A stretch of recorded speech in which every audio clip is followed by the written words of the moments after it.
is Camilla, and you're listening to The Cat's Whisker, a time machine for all those who love rock and roll and want to know everything about it. People, stories, and the music that changed the world. In a few words, it doesn't matter whether you've lived through those years or, just like me, you've always wondered what it was like. I have loads of stories to tell and great music to play. So, let's roll! Hey everyone, welcome back to The Cat's Whisker. This is going to be quite a dark episode because today, February the 3rd to be precise, it's the 64th anniversary of one of the saddest and tragic events in the history of rock and roll music. The plane crash that killed promising rock and roll stars Buddy Holly, Ritchie Valens and J.P. Richardson, aka the Big Bopper. Don McLean in his famous song American Pie called this moment the day the music died. And it was a topical moment for the history of the United States as well. Some actually have compared it to the Kennedy assassination, because for many, the day the music died was also another step that pushed the American public towards the loss of its innocence. And besides the death of three amazing rising music stars, what is really interesting here, and it's also probably the reason why many people are still so fascinated by it, is that in this particular case, everything that could have gone wrong went very wrong.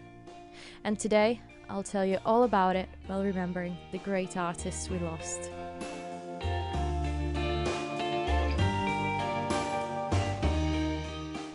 It was a cold winter, the one of 1959, but that has never stopped rock and roll. It was new, it was exciting, and even if you were an average selling performer, you could still make a living out of it. Teenagers gathered in ballrooms all around the US to watch their idols perform. Rock and roll was now getting more and more established and could count on many great performers and songwriters that were basically pioneers in an industry that had never made so much money before. And if you were lucky enough, you could get all your favorite acts on the same bill. That was the idea behind many tours that were promoted during those years, and the Winter Dance Party, headlined by Buddy Holly, Dion and the Bellmans, Ritchie Valens and the Big Bopper, was no exception. But let's start from the beginning. Let's talk about these guys and how they ended up on tour together. The youngest artist on the Winter Dance Party tour was definitely Richard Stevens Valenzuela, Ritchie Valens. He was 17 and his music career, that started only 8 months before the tour, was definitely taking off. Valens grew up in the San Fernando Valley and his parents were Mexican. Growing up in a household where he listened to both mariachi and rhythm and blues, it didn't take long before Ritchie embraced his love for music and taught himself how to play guitar, drums and even the trumpet. Everyone knew how good he was. Even when he was in school, people used to call him the Little Richard of San Fernando. And since we're talking about his school, there is a fact about Ritchie Valens' school that I find quite chilling. He used to attend Pacoima Junior High School at the time of the Pacoima mid-air collision. On the 31st of January 1957, only 2 years and a few days before Valens' death in a plane crash, 2 planes collided mid-air and crashed on a schoolyard. Many people got injured and some died, but interestingly enough, the 15-year-old Ritchie wasn't there that day. Why? Because he had to go to his grandfather's funeral. But even if he wasn't present, the event shook him deeply, so much so that from that moment on, he was afraid of flying. A fear he had to overcome soon, because just a year after, when he was only 16, Valens joined the Silhouettes, a local band that needed a guitarist. He soon became the vocalist of the band as well, and not long after, his performance was noticed by a small record label in Hollywood that quickly signed him and produced his first hit, Valens' original song called Come On Let's Go. A few months later, in November 1958, Valens released another record, a double A-side with 2 great songs. The first one was called Donna. Valens had written it for his girlfriend Donna Ludwig, his high school sweetheart from 1957 till his death. The B-side of that record, though, is probably his most famous song, La Bamba, a Mexican folk song that Valens heard a lot while growing up. In its traditional version, it is a mix of Spanish, indigenous and African musical influences. The lyrics changed all the time as performers used to improvise a lot. In fact, even before Ritchie Valens made its version, many musicians actually recorded their interpretation of La Bamba. His rock and roll rendition, though, sold over 1 million copies and ranks on the Rolling Stone list of the best 500 songs of all time, and is considered by the Rock and Roll Hall of Fame as one of the records that helped shape in rock and roll. And it has also been selected by the Library of Congress to be part of the National Recording Registry, where culturally, historically, or aesthetically significant pieces are preserved. And even though he unfortunately didn't have a very long career, his legacy is still living and definitely left a mark, broadening the horizons of the music that changed the world. And in an era where these communities were still massively marginalized, Ritchie Valens became the first person to ever bring the Spanish language into rock and roll. He is also considered a pioneer of both Chicano rock and Latin rock, influencing not only Hispanic musicians, but artists from all cultural backgrounds. And if Ritchie Valens was the youngest of the party, Giles Perry Richardson, who was 28, was the oldest. Not many people actually remember him, but let me tell you, this guy was cool as fuck. He was born in Texas in 1930 and started his career in music working as a DJ in a local radio. His life in the 50s was pretty busy. After getting married in 1952, a daughter arrived just a year later. After attending military service for 2 years, from 1955 to 1957, he started working as a DJ again, and not long after, a sponsor decided to give him his radio show. And that's when, from the bop, a dance that was very popular at the time, he coined the stage name Big Bopper. He quickly became the most listened show of the station and started breaking record after record. In May 1957, in fact, locked in a little lobby in a theater in Beaumont, Texas, Richardson became the person that ran the longest continuous on-air broadcasting. His program, in fact, was live for 5 days, 2 hours and 8 minutes, during which he played 1,821 records and managed to shower only during the 5 minutes news breaks. What a trooper! But this still leaves me with some questions. I mean, I guess you put on a song and run to the bathroom and shower in 5 minutes. But when did he sleep? And how did he sleep?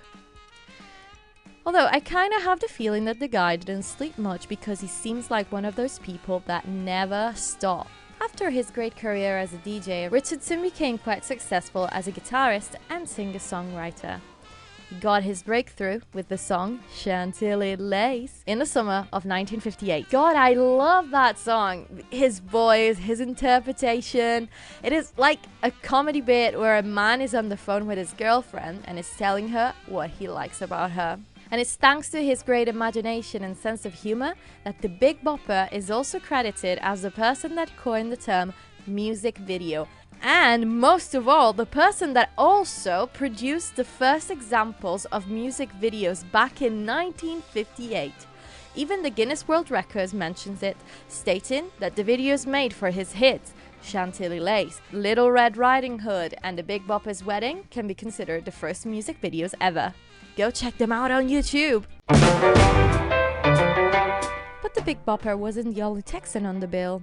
The biggest act of the night was in fact Buddy Holly, one of the greatest rock and roll musicians and songwriters of all time. Him and his band, the Crickets, are the staple of rock and roll lineups, made up of 2 guitars, bass guitar and drums. And his songs influenced all the major bands that emerged during the 60s, especially the ones of the British invasion. The Beatles, for example, recorded his hit That'll Be the Day as their first professional recording. And the Hollies are called the Hollies, for God's sake. And even later, in the 90s, the band Weezer had a hit called Buddy Holly, which was probably their most famous song. But back to the actual artist. Buddy Holly's career started seriously taking off right after he finished high school, when he opened several times for Elvis Presley and Bill Haley and the Comets in 1955.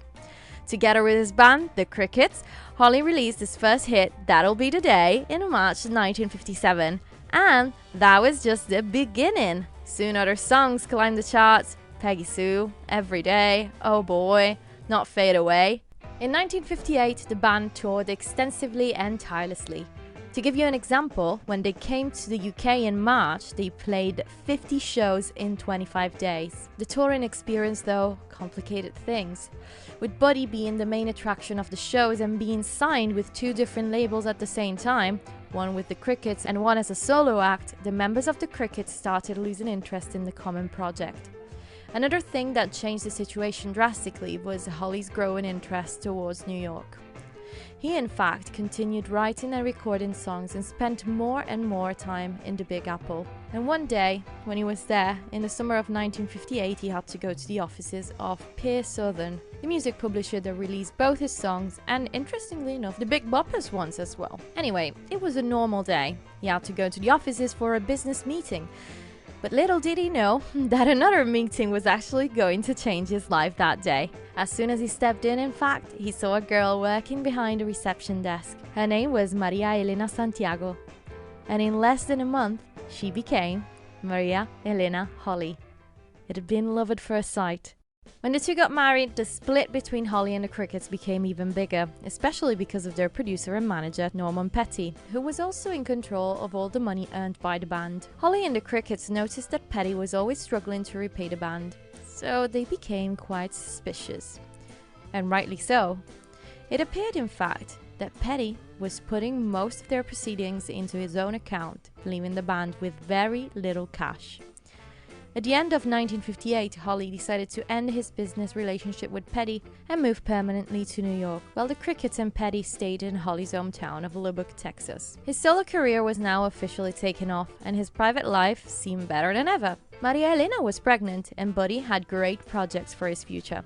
He wanted to create his own label and collaborate with many different artists like Ray Charles and Mahalia Jackson.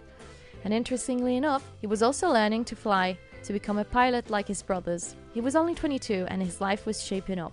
Unfortunately though, all the frictions created by Norman Petty's bookkeeping left him in quite a difficult situation financially. With a baby on the way and all these dreams he wanted to achieve, he needed cash. And the winter dance party seemed like the perfect opportunity. So while the original Crickets stayed in Lubbock, Buddy got himself other people, like for example Waylon Jennings on bass, and decided to continue touring as Buddy Holly and the Crickets. But we wouldn't know the whole story if it wasn't for the other headliner of that tour, Dion, from Dion and the Bellmans, a vocal group from the Bronx that was also becoming really popular in the late 50s. And it's really thanks to Dion that we know a lot of what happened that tragic night. Also because he was actually supposed to be on that plane. So what was the winter dance party? Well, let's start by saying that tours back then were absolutely crazy and there was never room for a break. Historians actually renamed this particular one the Tour from Hell. It was 25 shows in 25 days, where the musicians had to zigzag their way across the freezing Midwest of the United States, starting on January the 23rd in Milwaukee and ending in Springfield, Illinois on the 15th of February. I suggest you all go and Google the map that shows the connection between the venues. It looks like a bloody nightmare. Constantly going up and down, east and west. You would think they'd play in an area and then leave it for another one. No, they were actually constantly going one way, then the opposite, and then going back to where they came from. And the fact that they had to stay in a rusty old bus didn't make it easier. Everyone, even the headliners, used to sleep in the luggage racks and try to keep warm as best they could. In a way, though, that became a bonding experience, especially for Ritchie Valens, Buddy Holly, the Big Bopper, and Dion. They used to laugh together, tell each other stories, get their guitars out, and jam while they were on the road. But it was hard sometimes because it was very cold. Even Dion, who was used to the cold New York winters, wrote a song that said, "I'm gonna hug my radiator when I hit my hotel room." And if Dion was cold, imagine Ritchie Valens, who grew up in the San Fernando Valley. His mom had to send him a coat all the way from Pacoima to Duluth. Or the Big Bopper and Buddy Holly, who were definitely less used to that weather coming from Texas. And the fact that not only the heater, but the bus itself kept breaking down, definitely had a toll on them. On the night between January the 31st and February the 1st, when the band is on its way from Duluth, Minnesota to Green Bay, Wisconsin, the bus broke down again. It was so cold that Carl Bunch, Buddy Holly's drummer, got frostbite on his feet and had to go to the hospital. The following night, on the way to Iowa, the bus broke down again, and they all got to the venue pretty late. And that night, February the 2nd, 1959, at the Surf Ballroom in Clear Lake, Iowa, Buddy Holly, J.P. Richardson, and Ritchie Valens performed the last concert. When they arrived at the ballroom, Buddy Holly talked to the promoter about an idea he's had, and that he had been weighing up for some time. He wanted to charter a plane. After all the problems they had had with the bus, that seemed like a great idea. Getting to the next venue in just a few hours meant they could get their laundry done, have a nice meal, and finally get some sleep in a real bed. After the show started, while the opening act is playing, Holly asked J.P. Richardson, Dion, and Ritchie Valens to follow him. After the four had gathered in an empty dressing room, Holly talked to them about his plane idea. 3 seats were already taken by the pilot, Roger Peterson, Holly, obviously, and Richardson, who was pretty ill that night and needed some rest. It was now decision time about the last seat. Dion and Valens decided to flip a coin. Dion chose heads. They tossed the coin in the air. Heads won. Perfect then, they think. Dion gets on the plane and Valens will follow on the bus with the others. Holly then showed the others the receipt for the flight from Clear Lake to Fargo, Minnesota, just a few minutes away from their next venue in Moorhead. The ticket was $36 each. Dion was not convinced. $36 was exactly how much his parents used to pay every month for their apartment in the Bronx. He started asking himself, is it worth spending a month's rent over a plane journey to get to a place that is only 400 miles away? And that's when Dion decided to give his seats to Ritchie Valens. The musicians then left the dressing room, all perfectly aware of who was going to travel by bus and who was going to get on a plane to get to the next venue. That night, like every night, Buddy called his wife, Maria Elena, and told her that he loved her. Ritchie was on the phone with his parents and told them he missed them and was looking forward to going back home. Then, one at a time, the musicians got on stage. Everyone was having fun. The audience, the artists. Young couples were swaying while holding hands. Teenagers were singing and dancing. They weren't afraid of the future. And even if they were, being there meant that they could forget for just one night. And then at the end, all the acts got back on stage, all together for the grand finale, their last song.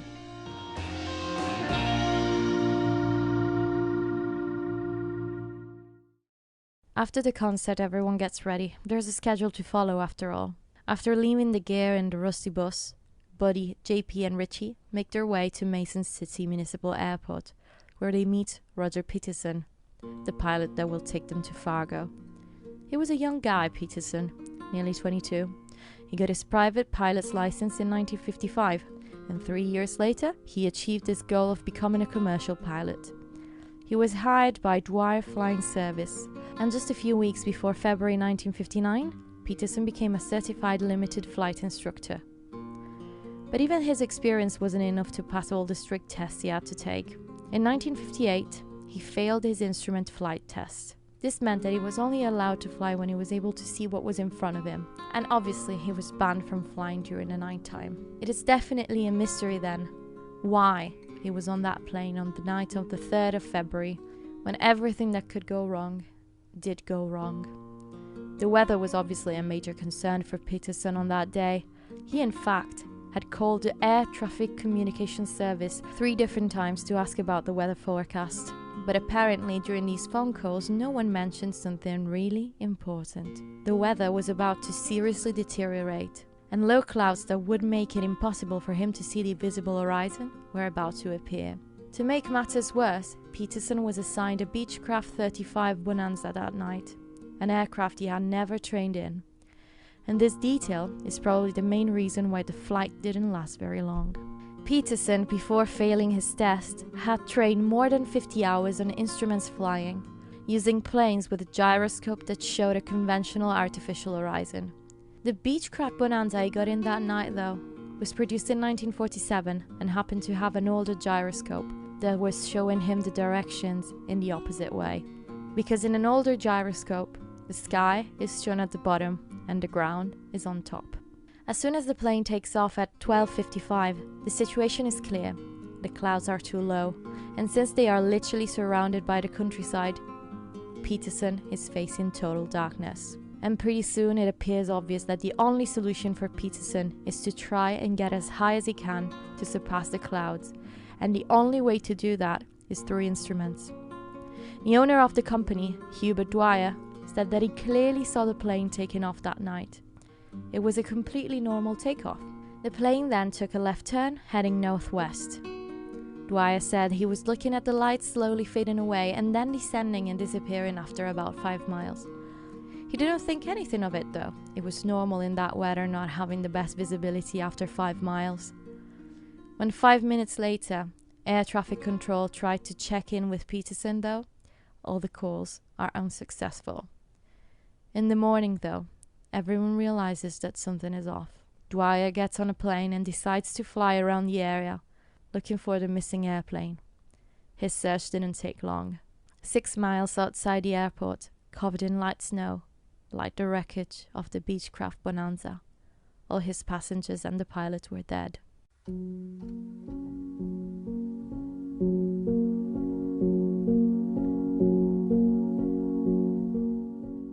Now, many things have been said about this disaster.